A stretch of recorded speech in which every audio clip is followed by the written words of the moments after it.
ஈரோட்டில் தாவேக தலைவர் விஜயின் பேச்சு அவரின் அரசியல் பாதை குறித்த பல்வேறு கேள்விகளுக்கு விடையளித்துள்ளது. கரூர் கூட்ட நெரிசல் சம்பவத்திற்கு பிறகு விஜய் புதுச்சேரியில் நடைபெற்ற மக்கள் சந்திப்பு நிகழ்ச்சியில் பங்கேற்றார். அதனைத் தொடர்ந்து இன்று ஈரோடு மாவட்டம் பெருந்துறை அருகே உள்ள விஜயமங்கலம் என்ற பகுதியில் நடந்த தாவேக பொதுக்கூட்டத்தில் விஜய் பங்கேற்றார். இந்த கூட்டத்திற்கு காவல்துறை பல்வேறு நிபந்தனைகளை விதித்திருந்த நிலையில் காலை முதலே ஏராளமானோர் பொதுக்கூட்ட மைதானத்திற்கு வருகை தந்தனர். இந்த நிகழ்ச்சியில் 1800 போலீசார் பாதுகாப்பு பணியில் ஈடுபட்டதாக தெரிவிக்கப்பட்டுள்ளது. முதலில் தாவேகாவின் முக்கிய தலைவர்கள் பேசிய நிலையில் அதன் பின்னர் தாவேகா தலைவர் விஜய் உரையாற்றினார். அப்போது உள்ளூர் பிரச்சனைகளை சொல்லி அரசை விமர்சித்தார். அதன் பின்னர் பெரியார் நம்முடைய கொள்கை தலைவர், அவரை வழிகாட்டியாக ஏற்றுக்கொண்ட அண்ணா மற்றும் எம்ஜிஆரிடமிருந்து தேர்தல் அணுகுமுறையை எடுத்துக்கொண்டோம் என்று கூறினார். மேலும் அவர்கள் இருவரும் தமிழ்நாட்டின் சொத்து, அவர்களின் பெயர்களை பயன்படுத்தக்கூடாது என யாரும் கூற முடியாது என்று பேசினார்.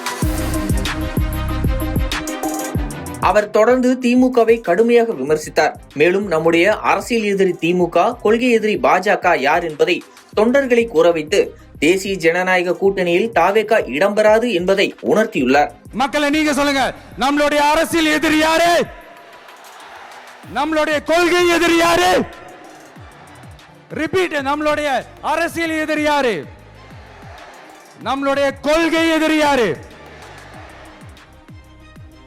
உங்களுக்கு புரியுதுல்ல? எனக்கு அது போதும்யா.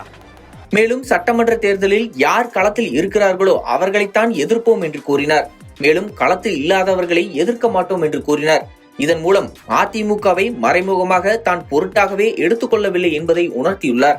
அதேபோல எம்ஜிஆர் ஜெயலலிதாவின் பெயரை சொல்லி திமுக ஒரு தீய சக்தி என்று கூறினார். ஏற்கனவே விஜய் அதிமுகவை ஒரு பொருட்டே இல்லை என்ற தொனியில் பேசியுள்ள நிலையில் அவர் அதிமுக தலைவர்களை குறிப்பிட்டு கூறுவதன் மூலம் திமுக எதிர்ப்பு ஓட்டுகளையும் அதிமுகவின் ஓட்டுகளையும் அந்த கட்சியிடமிருந்து பிரிக்கும் முயற்சியாகவே பார்க்கப்படுகிறது. அதே நேரம் கொள்கை எதிரி என்று கூறினாலும் இந்த கூட்டத்தில் அவர் பாஜக தொடர்பான பெரிய அளவிலான விமர்சனங்களை முன்வைக்கவில்லை. கடந்த சில நாட்களுக்கு முன்னர் திருப்பரங்குன்றத்தில் தீபம் ஏற்றுவது தொடர்பான சர்ச்சை பெரிய அளவில் வெடித்த நிலையில் அது குறித்து தாவேக தலைவர் விஜய் எந்த கருத்தும் முன்வைக்கவில்லை.